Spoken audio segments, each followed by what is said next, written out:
আসসালামু আলাইকুম। চলো বাংলাদেশ ট্যুরাল ট্রাভেলস থেকে এখন আমরা হিমছড়ির উদ্দেশ্যে রওনা দিচ্ছি।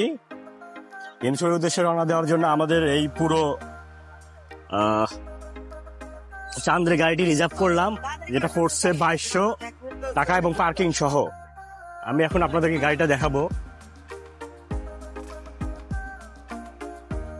হিমছড়িতে যাওয়ার আগে অবশ্যই চান্দ্রে গাড়ি রিজার্ভ করে নেবেন। ওরা অনেক চায়, প্রায় ডবল জাম চেয়ে বসে, 4000 টাকা চেয়ে বসে। আপনি অবশ্যই যাওয়ার আগে দরদাম করে নেবেন এবং সময়টা মিটিয়ে নেবেন।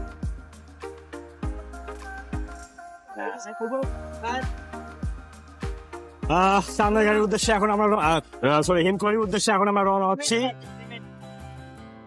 আমাদের পুরো একটা চান্দ্রে গাড়ি রিজার্ভ করা হয়েছে। তোমার নাম কি? রায়ান আছে আমাদের সাথে। এখন আমরা ডলফিন মোড়ে, এইটা হচ্ছে কক্সবাজারের সবচেয়ে ফেমাস একটা পয়েন্ট, ডলফিন মোড়।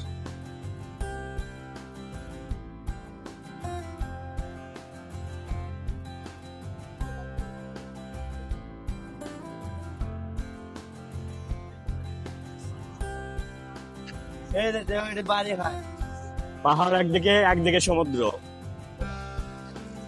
স্বচ্ছ জলের প্রান্তর শুয়ে ডানা নীল জলরাশি আর বামে দৈত্যকার পাহাড়ের মেলবন্ধন পুরো মেইন ড্রাইভ জুড়ে। কক্সবাজারের এই প্রাকৃতিক সৌন্দর্য নতুন এক জীবনের আশা স্মরণ করিয়ে দেয়।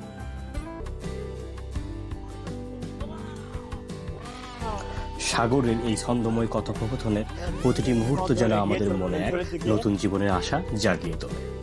প্রকৃতির এই অপার সৌন্দর্যের মাঝে আমরা প্রত্যেকেই হারিয়ে যাই যেন এক নতুন স্বপ্নের জগতে।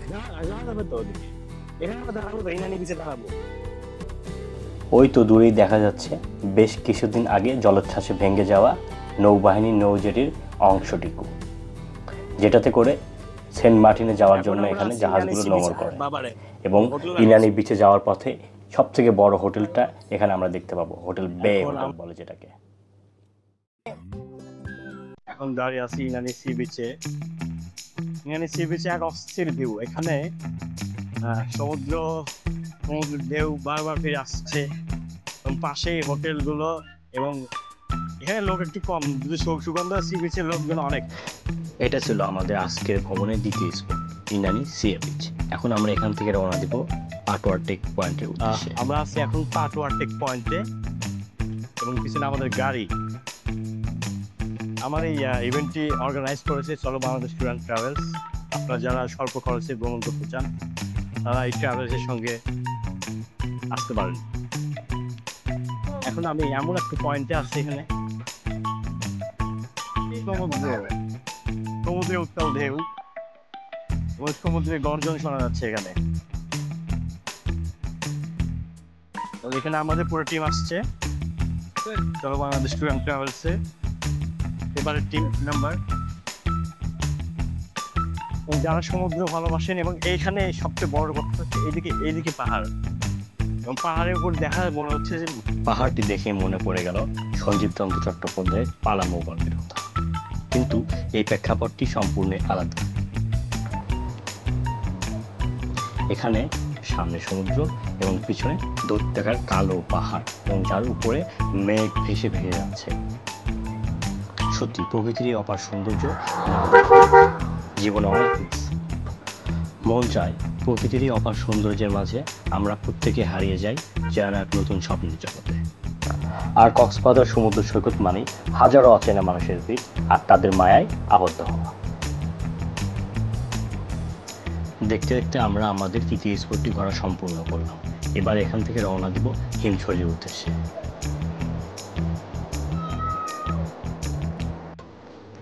পাটোয়ার টেক পয়েন্ট থেকে ফিরতি পথেই সামনে পড়বে হিমছড়ি পাহাড় এবং হিমছড়ি ঝর্ণা। এখন আমরা আসছি হিমছড়িতে। হিমছড়ি পাহাড়ে ওঠার জন্য টিকিট কাটতে হবে এখানে। হিমছড়ি পাহাড়ের নিচে যে মার্কেট, এখানে আমাদের টিকিট করতে হবে।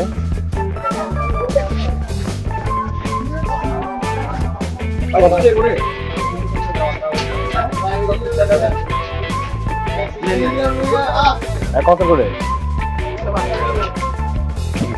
ভাই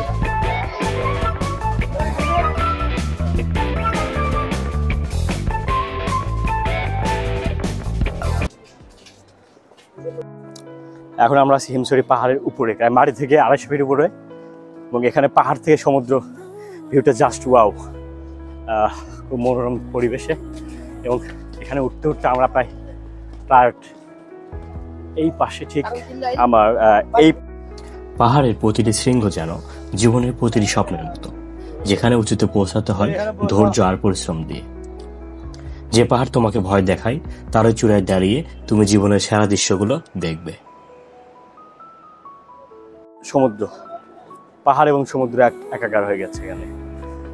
পাহাড়ের চূড়ায় দাঁড়িয়ে মনে হবে এই বিশাল পৃথিবীতে আমরা কতই না ছোট, আর প্রকৃতি কত মহান।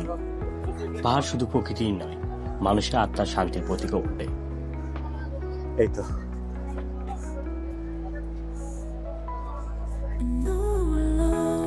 দেখতে দেখতে চলে এলাম আমাদের ভ্রমণের শেষ পর্বে। এবারে পর্বে আমরা দেখব হিমছড়ি ঝর্ণা, আর এর মাধ্যমে শেষ হবে আমাদের এবারের ট্রাভেল পর্বটি। ঝর্ণা, পাহাড়, সমুদ্র আর ঝর্ণার এই তিনটি সৌন্দর্য যারা একসাথে উপভোগ করতে চান তাদের জন্য বেস্ট একটি জায়গা হতে পারে হিমছড়ি। কারণ হিমছড়িতে আসলে এই তিনটি সৌন্দর্য একসাথে উপভোগ করতে পারবেন। আমরা ধীরে ধীরে এগিয়ে যাচ্ছিলাম ঝর্ণার দিকে। এটাতে পানি আসা, এটাতে সুষম জন্য এটা মনে করেন বন্ধ। দুদিকে দুই পাহাড়ের মধ্যে ঝর্ণাটি দেখলে মনে হয় শুধু মানুষের নয়, পাহাড়েরও মন ভাঙে, কান্নাগুলো ঝরে পড়ে ঝর্ণা হয়ে।